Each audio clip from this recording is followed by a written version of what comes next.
on a vu un Lewis Hamilton extrêmement motivé qui n'est pas allé au simulateur. Il l'avait dit que le simulateur le dirigeait dans une mauvaise direction pour les réglages et au final, c'était peut-être une bonne décision. On a aussi vu sa maman qui n'était pas revenue depuis le Grand Prix de Chine qui lui a peut-être porté chance.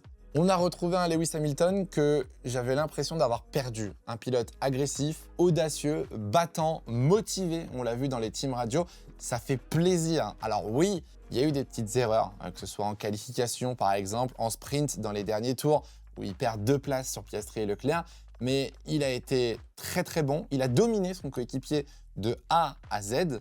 Au final, il va chercher Max Verstappen dans les derniers tours pour aller récupérer une 2e place. Et devant lui, c'est Kimi Antonelli. Donc, il n'y a pas vraiment meilleur résultat pour lui possible ce week-end. Vu le circuit, vu le moteur Ferrari, honnêtement, on était sur l'un des pires combos ce week-end. Et pourtant, Hamilton a été extrêmement bon. Alors, le moteur Ferrari, on va en parler lundi prochain. Donc, n'hésitez pas à vous abonner et à bien activer la cloche.